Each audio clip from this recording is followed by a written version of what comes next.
to The Art of Adventure. This is 5 Minute Friday, and we're going to be talking about how to travel full-time with your family. A lot of people have been asking about this. How do you travel with your family? It's definitely different than traveling solo. When you're traveling solo, you can stay in hostels, you can move whenever you want. When you're traveling with a family, you want some degree of safety and reliability and comfort and ease of use. So there's a lot of different considerations that go into that. And we've been to 12 countries with our family in the first 15 months that Axel has been alive. So he's got lots of travel, lots of flying experience, lots of countries. Let's start with the airports. We have been flying to all these different places, and one of the most important things has been access to the lounges in the airports. You can get meals, you can rest, you can shower, you can grab a drink for yourself if you were a stressed out parent. That's been really key, is just to make the transit much easier. We've also been really lucky / strategic about booking so that we try to get 3 seats in a row or 4 seats in a row for long international flights, which means that Axel can lay down and sleep on the seats, and we have a little bit of extra space because he's flying for free right now until he's under 2, but having an extra seat for a baby is really awesome. So recommend that. So where have we been? We've been to Mexico, Croatia, Budapest, Hungary, and now in Bali after stints in the US and various other little side trips. So those are the main 4 places that I'm going to talk about. So in Mexico, we were staying, this was our test run, and I've talked a little bit about this before. We were staying in a family house, Heidi's mom's house, and it was in this local village. The roads are made of sand. There's roosters, very local. And the biggest challenge there was not having Wi-Fi in the house. So it made it really hard to work. We had to go get 4G cell phone coverage from the store and wait in line with everyone else. It's very hard to get to get a SIM card, to get data on our phones so that I could do work while we were down in Mexico. Other than that, Mexico is very cheap, lots of tacos. We met some local adventurers and did some trips. We took a road trip in Mexico, and that's when we first discovered. So that was our test run. We said, if Mexico goes well, since we've all been to Mexico before, then we're willing to jump into more unknown countries. And that's where we learned about how awesome the people working at restaurants can be to take care of your baby while you're eating, which people seem to love everywhere. They will watch your kid. They will hang out with them. So mostly Mexican women, but also Mexican men were really awesome about this. So yeah, and we had a stroller, and we had a stroller with us in all of these countries, except for Bali. We're in Bali right now, and we don't have a stroller. We just carry Axel on our front or back with a carrier. And that's how we're carrying him through the airports as well. A soft shell baby wearing device. Okay, so Croatia was probably our favorite country because we lived next to the sea, and you're allowed 3 months in Croatia as a US citizen, and it's outside of the Schengen region. So many of the countries like Germany, Italy, France are in the Schengen zone, which also allows 3 months. So you can be in Croatia for 3 months, and then you can go somewhere like Hungary, which we did, which is in the Schengen zone, and get an additional 3 months. So you could spend 6 months in Europe, or you could move back and forth between the countries and never run out of your allotted daily number of days in that country. So we got this amazing house, which I've talked about before, via making friends right away and just getting the introduction to the person that had the perfect house for us. And so that was really key, was building the community quickly. And I did that by reaching out to people on Instagram before we moved to the country. And so I've applied that same rule over and over again to make connections with people at outdoor stores, cycling communities, co-working spaces, before we move to a country, also expat Facebook groups so that we have English-speaking friends before we arrive in a country. I'm also scoping out the real estate market before we arrive in a country so that we will know the housing prices, we'll know the good neighborhoods, we'll know how long it's going to take us to find a house, the budget that we should be thinking. And so we are always looking for rents of less than $1,000 a month for a furnished house, generally 2 or 3 bedrooms in all of these countries. So prices are generally lower than the US in many of these places. Croatia, we were paying 700 euro a month, Budapest 800. Here in Bali, we're paying about 900 US dollars. So we're able to get pretty good places with Wi-Fi and furnishing for under $1,000 a month. So total expenses, including food, and here in Bali, taking advantage of regular massage, and we hire a nanny in most of these places for a few hours a week. All that generally comes to between $2,000 and $3,000 a month for our family, for everything. So if you're traveling with a family, one thing you might wonder is, can I get help? And we have been able to find local people to help watch our baby for 2 hours to 4 hours a day. Generally, the price is $3 to $6 an hour in these places. So it's well worth the investment to free up some time for Heidi, to free up some time for me to focus on my work. And it's great because it's the easiest way to, besides shopping in the local economy, to support someone. And oftentimes the person watching Axel is a friend of a friend, or we've got a local introduction, someone whose sister or aunt or cousin wants to watch Axel. So it's a great connection to the neighborhood. What else? So recently our kid had his first fever after 15 months. Very, very impressive.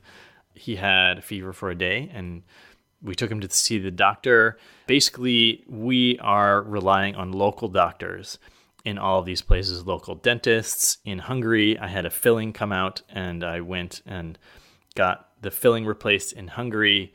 I've seen various specialists in these different countries. There is medical tourism. So Hungary actually happens to be one of the places where all of Europe goes for dentistry because they're really skilled, but also inexpensive. So that's a part of it. So we're not relying on our US-based insurance. Generally, we're just paying out of pocket to visit much lower priced specialists in each of these countries. The food situation is that we often do breakfast and lunch at home, and we often eat out for dinner. So the meals in these countries that we've been living in, Eastern Europe and Asia and Mexico, are often $3 to $5 a person for a meal. And so you can get a $10 to $15 meal for the family. And then for your breakfast and lunch, you're spending $5 to $10. So food per day, $25 per day is sort of what we budget. You could do it much, much cheaper if you were cooking all of your meals, but it's so accessible that you want to have your meals out. And places like Bali or Budapest, you have the whole world of cuisine available to you. Outside of our apartment in Budapest, we had, a dozen different countries within sight of our front door cuisine that we could go eat. So we're generally eating out once or twice a day. Question about languages. Do you bother to learn the language? I tried to learn Hungarian, but it's very complex. I learned 100 words and sort of the sentence structure and pronunciation so that I could sort of hear what the letters sound like. But it's such a complicated language that it's much more valuable. And if you're moving from country to country, it's much more valuable to learn to read body language and sign language, miming with your hands, not official sign language, but just showing objects by moving your hands. The ability to communicate without knowing the language is an important skill that you can take with you from country to country. So that is more valuable than learning the language in each country that you go to. We have often sought out other families with young babies and children. There's a mom and baby group here in Bali that Heidi and Axel hang out with, and setting up play dates it's a great way to build that community as well. And you can often get advice from the other families. Where are the best restaurants to go eat? Where there's play areas?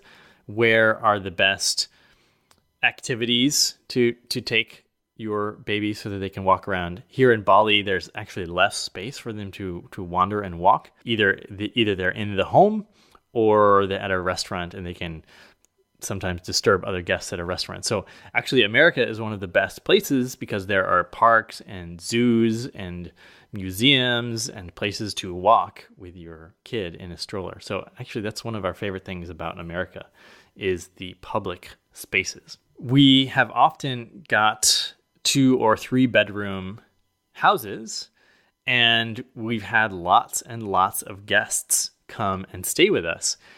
So this is great to have a room for an office and the baby and the couple to sleep, and then have an extra room for people to come stay with you. Because at this point, so many listeners of The Art of Adventure, fellow entrepreneurs, friends and family, they're really excited to come visit us in all these beautiful locations. So we like having a room available just for them. So think about getting extra space when you rent a house, especially if your budget allows for it because you're living in a cheaper country. And so the timing, we were 1 month in Mexico, we were 3 months in Croatia, 2 months in Hungary. That's all abiding by the visa.